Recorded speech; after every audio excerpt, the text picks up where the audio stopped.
बिस्मिल्लाहिर्रहमानिर्रहीम अस्सलाम वालेकुम। Welcome to quick review current affair series में आपका वेलकम है। और करंट अफेयर्स में हमारे पास बिग न्यूज़ है जी, और वो क्या है कि यूके जो है उसने भी आखिरकार जो है फ़लस्तीन को एक रियासत के तौर पे तस्लीम कर लिया है। अपनी ही गलती को जो है उसने, आप ये कह सकते हैं कि आज सालों के बाद जो है वो दुरुस्त किया। तो ये कोई बहुत बड़ी बात नहीं है, क्योंकि आपने देखा कि लाखों लोगों की जानों की कुर्बानियां देने के बाद फ़लस्तीन ने जो है ये रिकग्निशन करवाई है।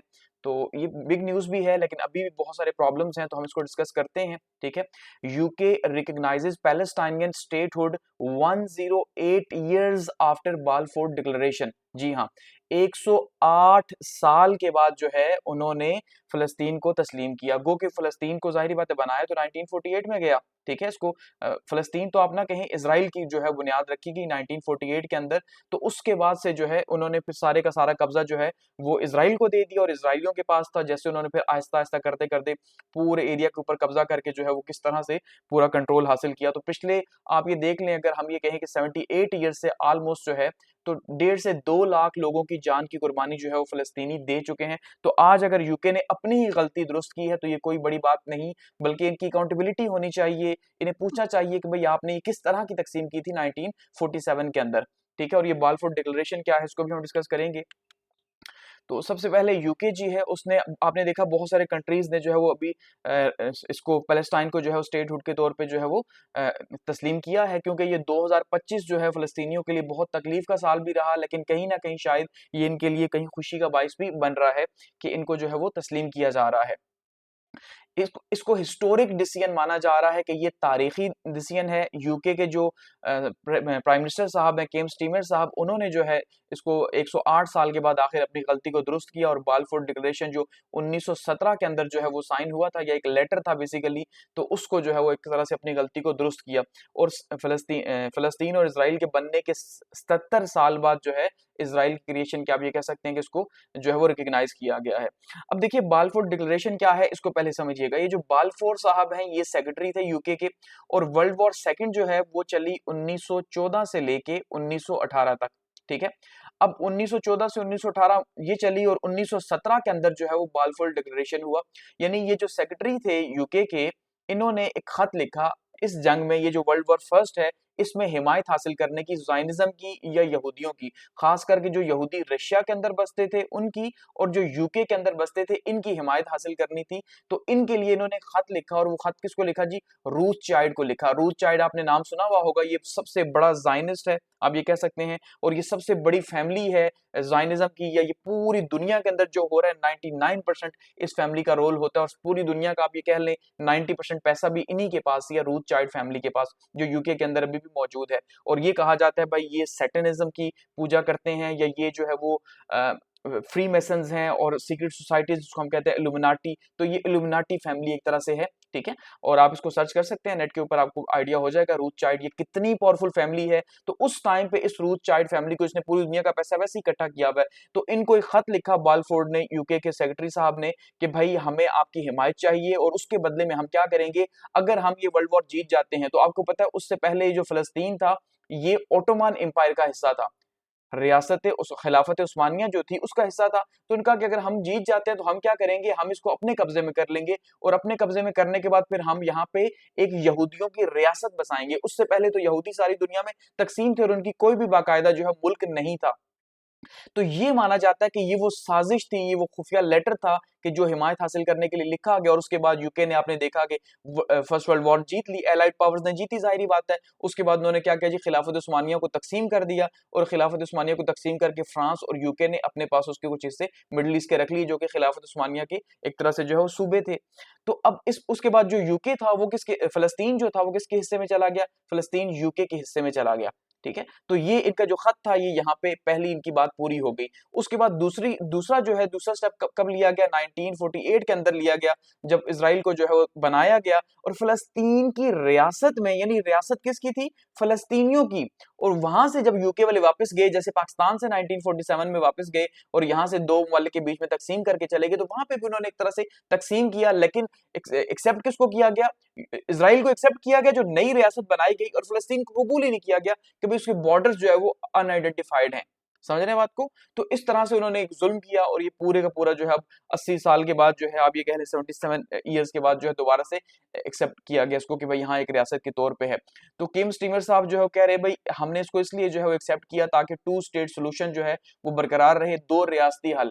क्योंकि बेसिकली इन्होंने 1948 के अंदर तो दो रियासतें ही बनाई थी ना, वो कि फिर खुद भी इन्होंने उसको एक्सेप्ट नहीं किया, क्योंकि यूके ने उसको, यूएस ने, सॉरी यूएन जो है अक़वाम मुत्तहिदा, वहां पे उसको जो है वो रेजोल्यूशन नहीं मिली, क्योंकि अमेरिका उसे हमेशा वीटो करता आया, तो वो एक मुल्क के तौर पे तस्लीम नहीं हुआ। तो अब भी जो है उसके लिए बहुत मुश्किल है, क्योंकि अमेरिका अभी भी दूसरी साइड पे खड़ा है। तो 80th यूएन की जो जनरल असेंबली का सेशन है, आपको पता है वो स्टार्ट हो चुका है, ठीक है। और इस टाइम पे जो है वो पाकिस्तान के रिप्रेजेंटेटिव भी वहां पे पहुंच चुके हैं। तो इस बार का जो सेशन है काफी हंगामा खेज होगा, और उसके ऊपर उम्मीद यही की जा रही है कि फलस्तीन के लिए जो है वो आवाज बुलंद की जाएगी। और यहाँ पे जो सऊदी अरब है और जो साथ में जो है फ्रांस है, ये इसकी रिकग्निशन के लिए, फलस्तीन की रिकग्निशन के लिए एफर्ट भी कर रहे हैं, ठीक है। तो इंटरनेशनल कॉन्टेक्स्ट की बात करें तो यूके जो है उसने तो एक्सेप्ट किया, लेकिन इससे पहले आपने देखा कनाडा ने भी जो है उसको रियासत तस्लीम कर लिया, क्योंकि उनकी भी अमेरिका के साथ ताल्लुकात ठीक नहीं है। ऑस्ट्रेलिया ने भी इसको तस्लीम कर लिया, पुर्तगाल ने भी, ये जो रिसेंट है, उससे पहले बाकी ममालिक ने आपने देखा तस्लीम किया। तो बेसिकली ये वही है जो नेटो कंट्रीज का हिस्सा है, ठीक है। यूके है या कनाडा है या ऑस्ट्रेलिया है, ठीक है। तो अब इसका मतलब ये है कि नेटो के अंदर भी तकसीम पैदा हो रही है, और अमेरिका इस टाइम पे जो है वो आइसोलेट हो चुका है। अमेरिका और इजराइल जो है वो दुनिया की एक साइड पे खड़े हैं, जबकि पूरी दुनिया हम ये देख रहे हैं दूसरी साइड पे खड़ी है जुल्म के खिलाफ। तो लेकिन फिर भी जो है वो अमेरिका पीछे हटने को तैयार नहीं है। इवन वो अपने ही लोग खोए जा रहे हैं, लेकिन उसको इससे फर्क नहीं पड़ता। आपने देखा ट्रंप साहब ने 3 दिन का जो विजिट किया, उसमें उन्होंने किम स्टीमर साहब को कहा कि भाई आपने एक्सेप्ट नहीं करना फलस्तीन को, लेकिन उन्होंने फिर भी कर लिया। तो इसके बाद जो फॉरेन सेक्रेटरी साहब हैं जी, वो ये कह रहे हैं भाई कि ये अच्छा है कि हमने फलस्तीन को रिकग्नाइज किया, क्योंकि उनका सेल्फ डिटर्मिनेशन का हक है। तो अब शायद इन्हें जो है वो 70 साल के बाद इस बात का एहसास हुआ कि भाई इनका सेल्फ डिटर्मिनेशन का हक है, और 70 साल से जो जुल्म हो रहे थे वो इन्हें दिखाई नहीं दिए, ठीक है।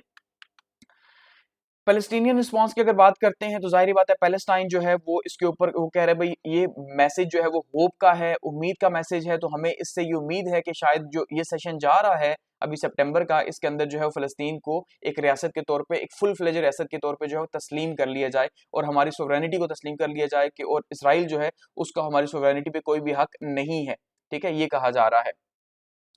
अब सबसे इंपॉर्टेंट ये है कि इजराइल क्या कहता है। देखिए इजराइल क्या कहेगा, क्योंकि जब तक, असल बात यही है कि इजराइल खुद नहीं मानेगा तब तक प्रॉब्लम सॉल्व नहीं होगा, और इजराइल नहीं मानेगा। उसका रीजन ये है कि इजराइल के पीछे अमेरिका खड़ा है, या अमेरिका जो है उसकी सपोर्ट हासिल है, तो जाहिर बात है क्यों मानेगा। तो नेतन्याहू का ये कहना है कि भाई ये प्राइज है, प्राइज फॉर हमास, कि ये जो यूके ने इसे एक्सेप्ट किया या बाकी ममालिक कर रहे हैं, तो ये आप तोहफा दे रहे हैं हमास को। यानी अभी भी वो वहीं पे उसी हटदर्मी पे खड़े हैं कि भाई आप क्यों तस्लीम कर रहे हैं, इसको आपको तस्लीम नहीं करना चाहिए। और साथ में ये कह क्या रहा है ये बदबख्त शख्स, आप देखें क्या कह रहे हैं। ये कहता है भाई हम फलस्तीन को बिल्कुल रियासत तस्लीम नहीं करेंगे। किस साइड पे, कि जो वेस्ट बैंक के जॉर्डन रिवर की इस साइड पे वाक़ है।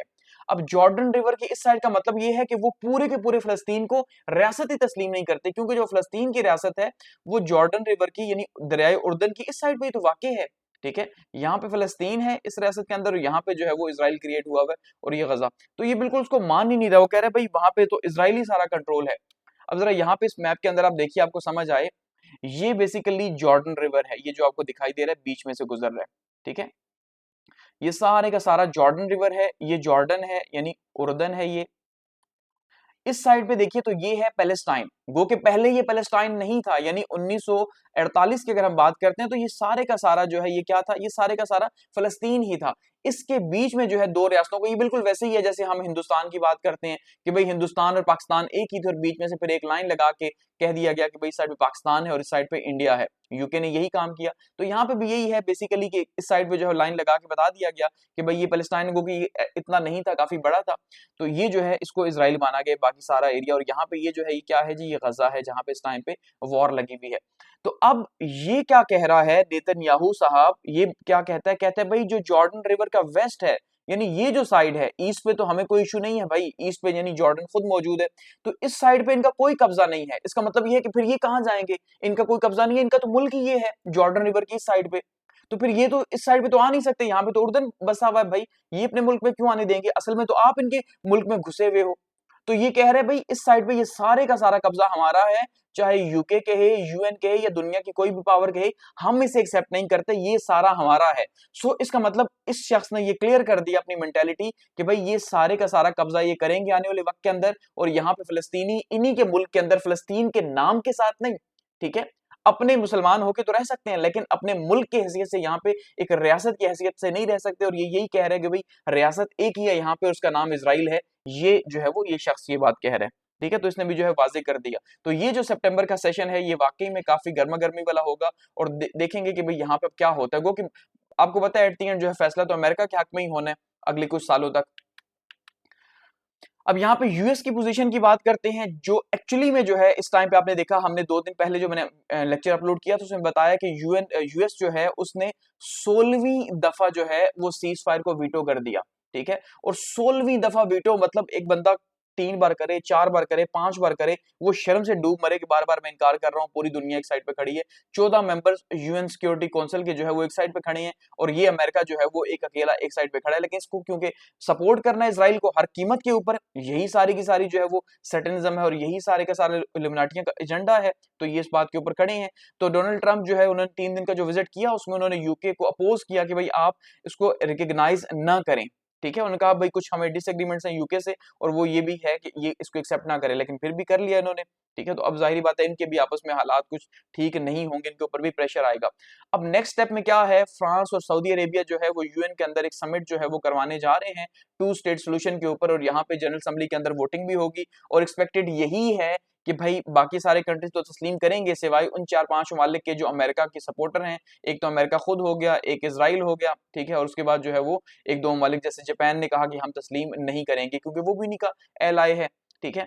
तो अब कुछ 4-5 ममालिक जो हैं वो एक्सेप्ट नहीं करेंगे लेकिन बाकी सारे एक्सेप्ट कर लेंगे, लेकिन याद रखिएगा जब तक कोई एक मुल्क भी वीटो पावर वाला उसे एक्सेप्ट नहीं करता वो रियासत के तौर पे तस्लीम नहीं होगी, ये बहुत बड़ा है। बाकी ममालिक अपने ताल्लुकात रख सकते हैं उसके साथ, लेकिन वो प्रोटोकॉल्स उसको नहीं मिलेंगे, वो बॉर्डर सिक्योरिटी नहीं होगी जो एक्चुअली में जो है वो इंटरनेशनल रिकग्निशन के बाद होगी जब कोई मुल्क भी उसके अगेंस्ट में वोट ना करे। लेकिन अमेरिका जाहिर बात है वीटो करेगा और उसके अगेंस्ट में वोट देगा और 2-4 ममालिक को और भी साथ लेके आएगा। तो अब सिर्फ अमेरिका अकेला खड़ा है, और अमेरिका से हमें ये भी अंदाजा हो रहा है कि अमेरिका अब जो है वो अकेला ही बिल्कुल खड़ा है तन तनहा, और अगले 4-5 साल के अंदर अगर यही पॉलिसीज रहती हैं, अमेरिका इजराइल को तस्लीम करता है और उसी के साथ आगे बढ़ता है, तो पूरी दुनिया जो है वो एक साइड पे खड़ी हो जाएगी और अमेरिका एक साइड पे खड़ा हो जाएगा। तो अमेरिका का सूरज जो है हम ये देख रहे हैं कि किस तरह आहिस्ता आहिस्ता गुरूब हो रहा है, किस तरह से वो दुनिया में आइसोलेशन का शिकार हो रहा है, लेकिन वो कि अभी टाइम लगेगा। ऐसा नहीं है कि हम इसको सेलिब्रेट करेंगे यस अमेरिका डूबने लगा, ऐसा नहीं है, डूबते डूबते भी वक्त लगेगा, लेकिन फिलहाल डूबते डूबते भी जो है ना ये दूसरों को साथ लेके डूब रहा है। तो अब देखते हैं आगे क्या होता है। यूक्रेन तो अपनी गलती जो है वो 70 साल के बाद, या आप ये कह लें 108 सालों के बाद जो है वो उसको तस्लीम करके दुरुस्त करने की कोशिश की है। अब आगे क्या अमेरिका के ऊपर इतना प्रेशर आता है कि भाई वो भी इस वोटिंग का हिस्सा बने और इस तरह से जो है फ़लस्तीन को आज़ादी मिले, लेकिन जो कि मुश्किल है। Thanks for watching.